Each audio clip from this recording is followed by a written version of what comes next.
Sometimes a person walks into their home, but it feels as if they're stepping into a void, not a warm, living space. There is no peace, no blessing, no real sound. Yet inside, there is a quiet heaviness. Have you ever asked yourself, what is missing from my home? There is income, but it never seems to be enough. There is family, but the connection feels weak. Everyone is alive, yet the house feels lifeless. So what is really leaving the home? Is it money, peace, spiritual energy?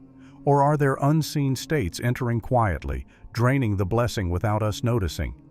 Ibn Arabi says, "A home carries the state of its people. When their state is disrupted, the home's breath tightens." Meaning sometimes the problem isn't coming from the outside, it's something we carry inside, and we bring it into the home without realizing it. Now let me tell you this. At the end of this video, I will share one of Ibn Arabi's most powerful warnings, a secret that restores blessing to a home.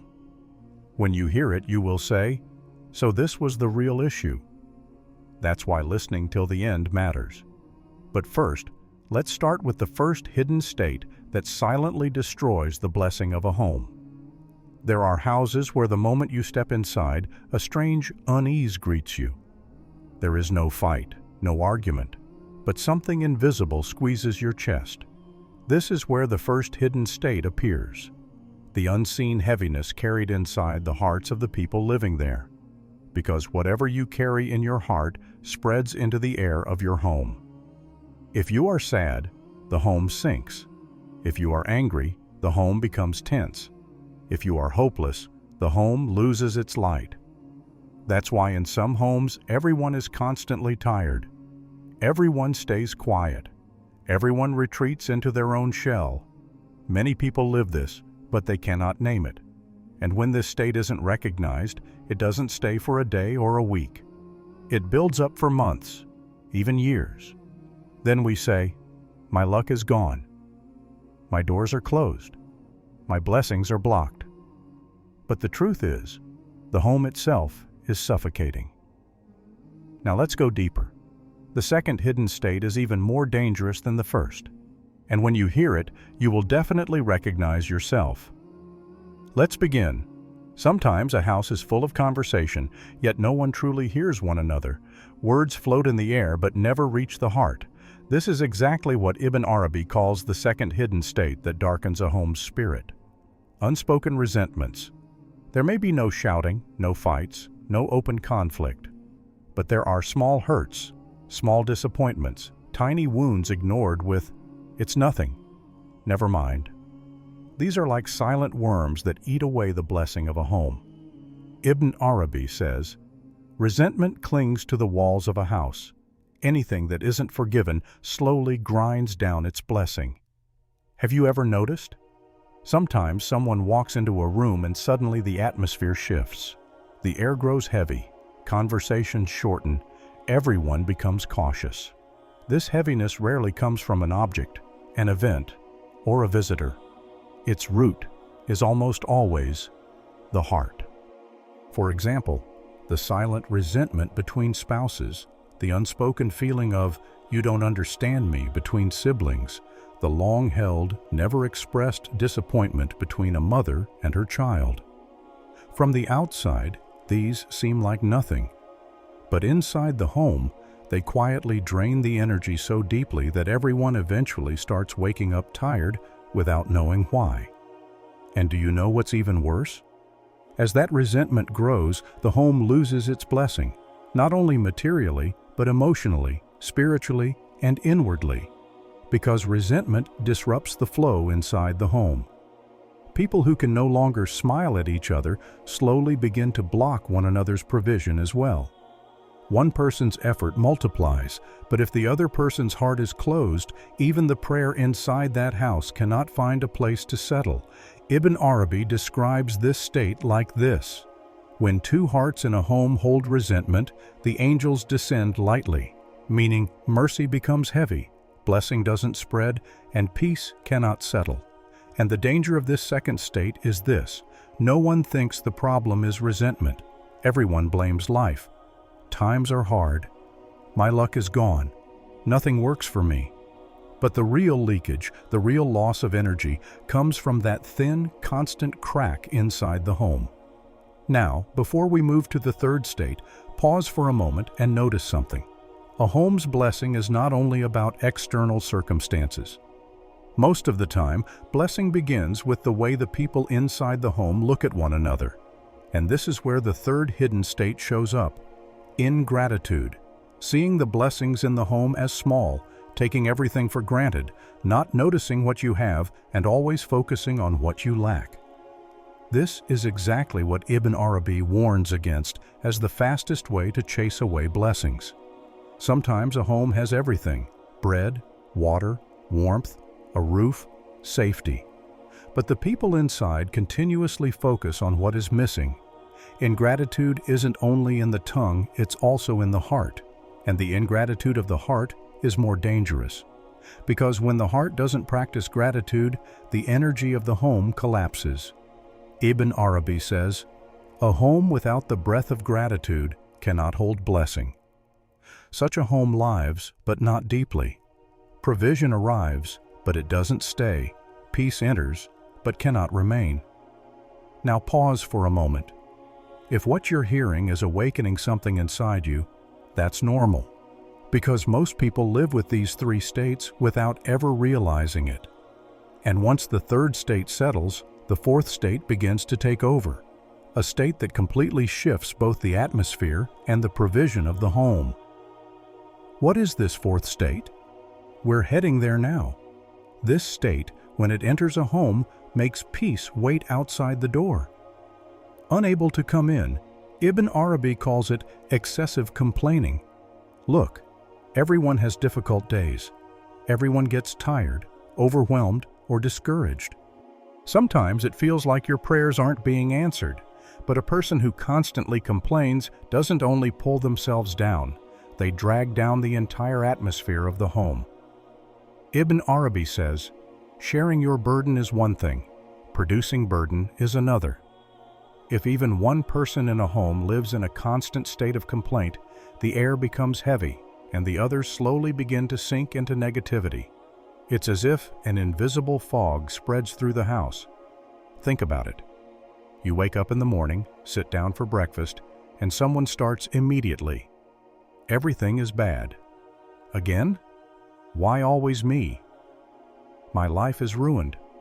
No one understands me. Even if you don't respond, your body becomes tired, because the energy of complaint is so powerful that it lowers the vibration of the entire home. Ibn Arabi speaks very sharply about this.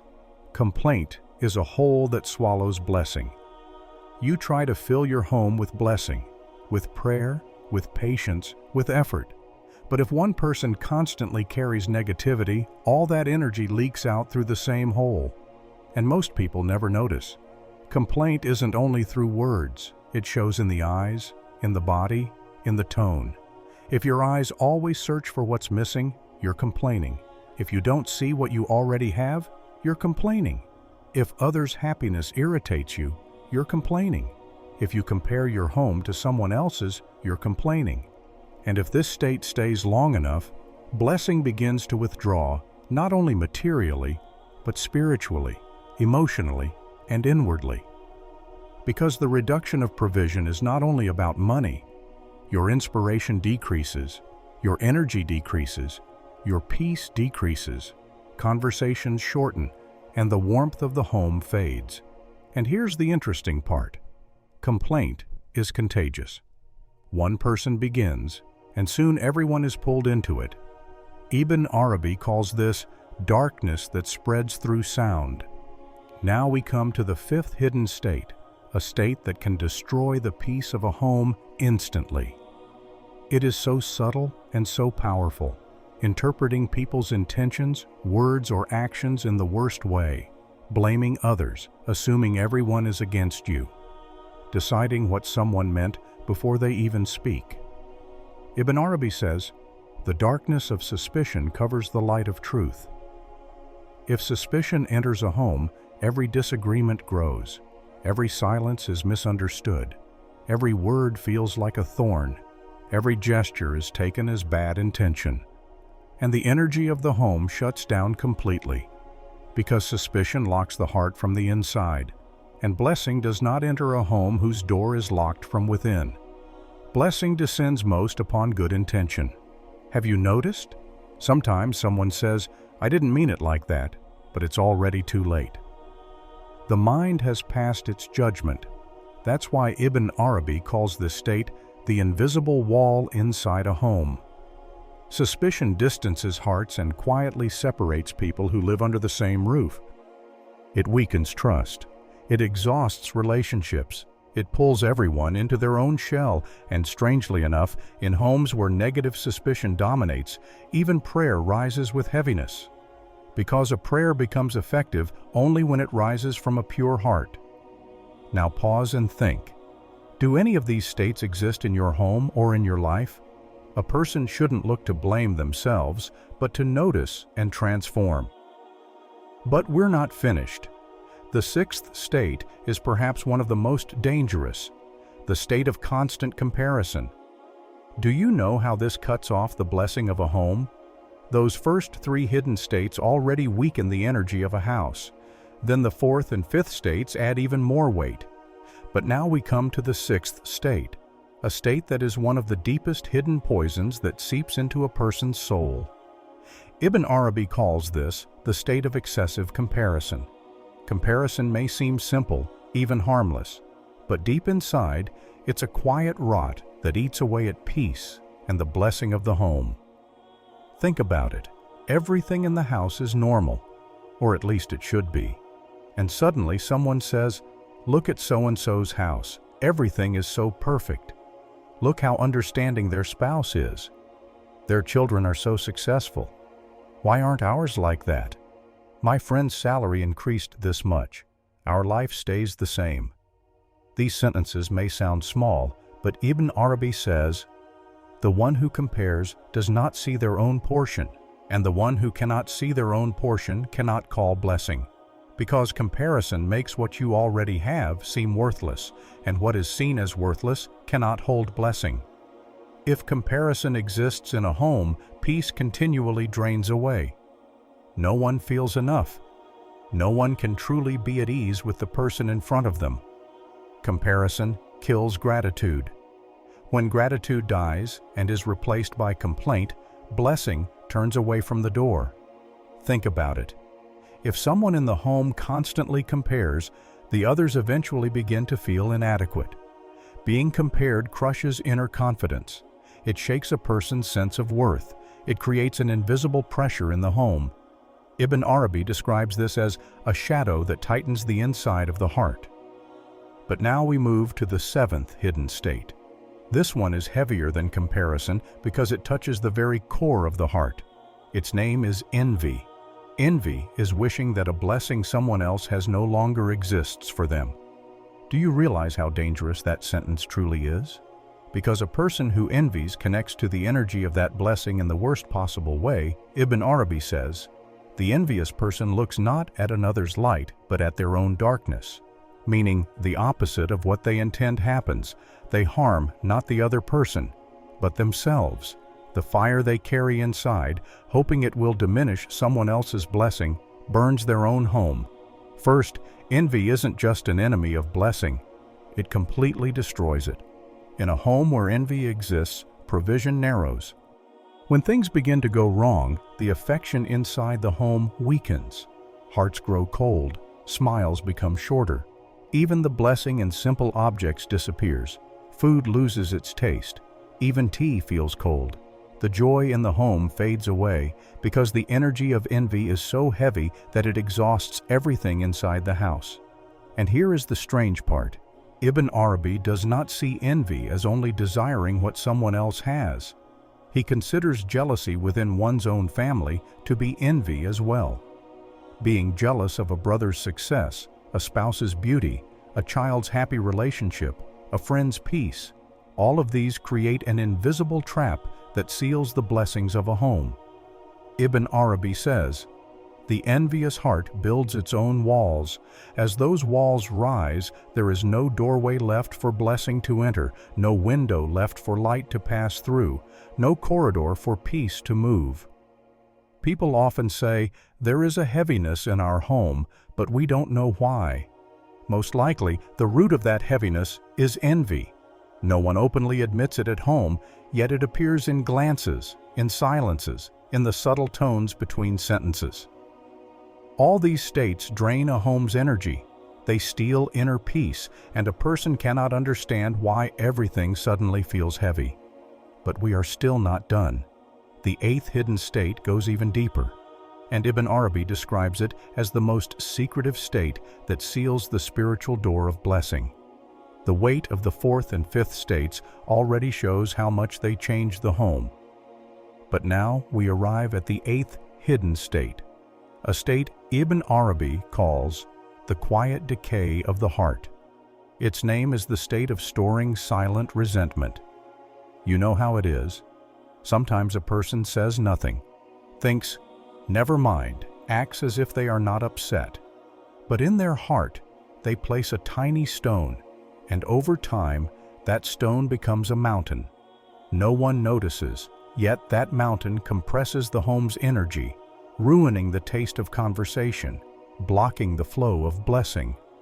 Ibn Arabi says, "The one who does not speak their truth lets resentment grow, and the one who lets resentment grow narrows the path of their provision." Because once resentment builds up, a person can no longer look with a pure intention. A look changes, a sentence is interpreted differently, even a smile gets misunderstood. An invisible coldness begins to wander through the home. You know those moments when everyone seems fine, yet the atmosphere feels heavy? As if even the walls feel tense? The cause is often those quiet, hidden resentments. Where resentment exists, affection fades. Joy loses its voice. The tone of speech becomes thin. Breaths become shorter. Conversations lose depth. No one fully expresses their pain. No one feels fully heard. Ibn Arabi says, "What narrows the heart narrows the destiny of the home." This is why resentment never stays between two people. It spreads through the entire house, casting a shadow over blessing, peace, and the spiritual flow of life.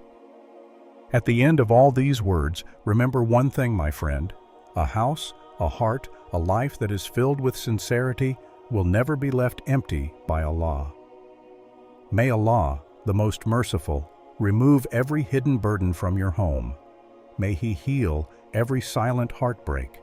May He fill your rooms with tranquility, your table with blessings, your heart with light, and your path with ease. May He protect your family from envy, from whisperings, from the heaviness that steals peace without a sound. And may He grant you a home where love grows, where kindness settles, and where His mercy descends like a soft sunrise. May Allah's peace, mercy, and blessings be upon you. Assalamu alaikum wa rahmatullahi wa barakatuh.